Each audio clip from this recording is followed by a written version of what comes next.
Simak informasi terpopuler situs cnbcindonesia.com yang menjadi sorotan pasar keuangan dalam Hot News. Ya, kita ke informasi yang pertama. Di tengah kondisi ekonomi sulit ada kabar buruk yang bertambah, di mana Tokopedia dilaporkan melakukan pemutusan hubungan kerja atau PHK terhadap para karyawannya.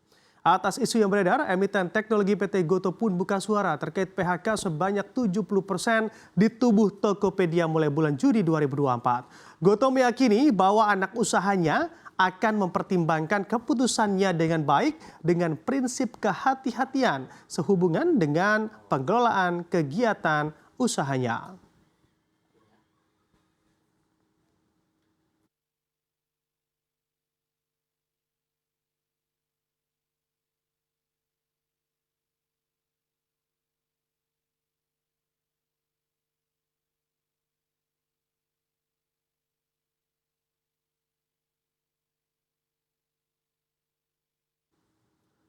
Kita ke informasi selanjutnya masih dari dalam negeri, di mana Menteri Keuangan Sri Mulyani mengungkapkan proyeksi ekonomi dunia diperkirakan masih akan suram hingga tahun depan.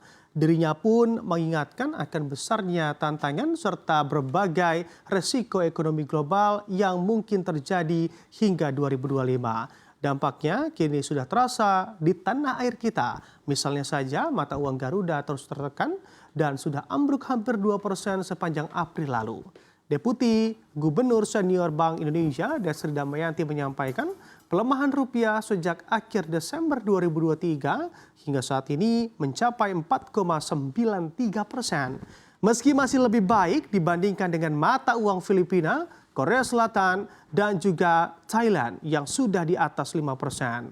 Lalu ada sinyal daya beli melemah, di mana penjualan mobil tercatat mengalami penurunan pada 3 bulan pertama 2024 atau penjualan wholesale dari pabrik ke dealer terkoreksi 23,8% secara tahunan menjadi 215.069 unit.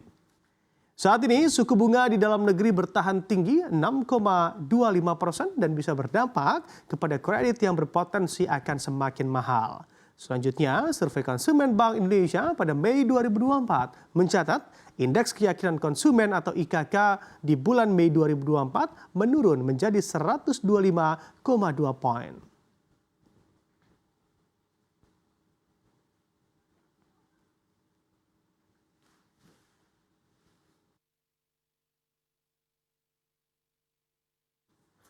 Dari informasi mancanegara terbaru, bos Nvidia Jensen Huang mengungkapkan bahwa di masa depan manusia tidak perlu lagi belajar ilmu komputer. Dirinya menyebut bahwa ke depan komputer akan berinovasi menjadi lebih pintar sehingga tak ada lagi yang perlu belajar ilmu komputer untuk membuat pemrograman komputer. Kondisi ini terjadi dikarenakan perkembangan artificial intelligence selama beberapa tahun terakhir dan masyarakat pun kian melek dengan perkembangan teknologi tersebut.